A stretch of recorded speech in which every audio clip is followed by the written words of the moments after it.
Today we're going to be working with solving linear equations. So if I look at problem 1, I have 9x minus 13 equals 5x plus 57.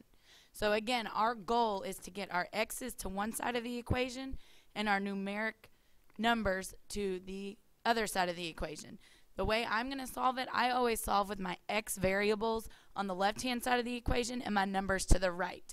There are multiple ways for you to solve these equations. I'm just going to show you one example of each problem that I have on the board. So first, I'm going to add 13 to both sides.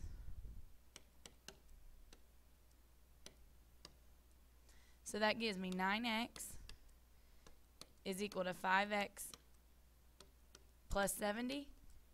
And then I'm going to subtract 5x from both sides. And that's going to give me 4x is equal to 70. And my last step, in order to get rid of the 4, I'm going to divide both sides by 4. Now again, on your worksheet you will have answers that have either fractions or decimals. That is okay. I do not care whether you give me a decimal or a fraction. For this answer, you could have had x equals 17.5 or 70 over 4, or if you reduced it, 35 over 2. It's all the same answer. Okay, so let's look at problem number 2. If I look at problem 2, I have a set of parentheses, so I need to distribute the 5. Remember, distribute just means multiply, so my new equation should read 15x minus 90 is equal to 30 minus 24x plus 36. Okay, now remember that 30 and that minus 4 should not combine. I'm just going to distribute the negative 4, again multiplying it out. Now before I solve the equation, I have to combine like terms. So if you notice, I can combine this 30 and the plus 36. So when I rewrite my equation, my left-hand side of the equation is going to stay the same. So I still have 15x minus 90, and that's going to be equal to negative 24x plus 66. Again, all I did was combine the 30 and the 36. So now we'll solve it just like we did problem number 1. So I can add 90 to both sides of the equation, and that's going to give me 15x is equal to negative 24x plus 156. And then last, I'm going to add 24x to both sides. And that's going to give me 39x equals 156. And remember, the last step is going to be to divide. So I divide both sides by 39, and I get x equals 4.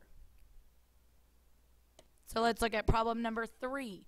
I have 4 parenthesis x minus 3 is equal to negative 2 parenthesis 9 minus 8x. Now here I'm actually going to distribute, but I'm going to distribute on both sides of my equation. So when I rewrite the equation, I have 4x minus 12 is equal to negative 18 plus 16x. Remember, a negative times a negative makes that the plus 16x. And here I'm just going to solve again.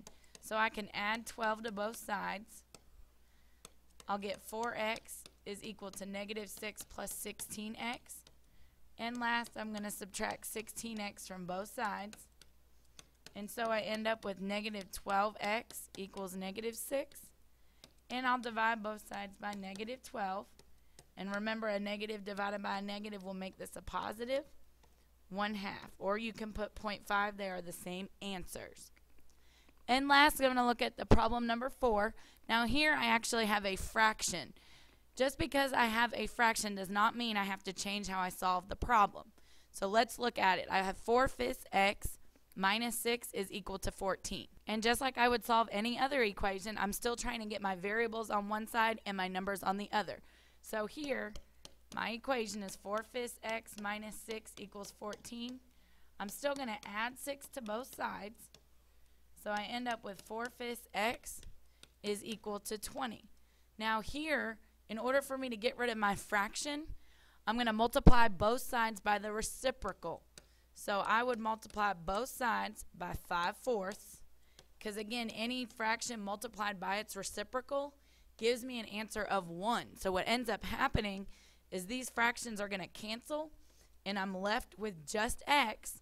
And then in my calculator, I can do 20 multiplied by 5/4, and I should get the answer of 25.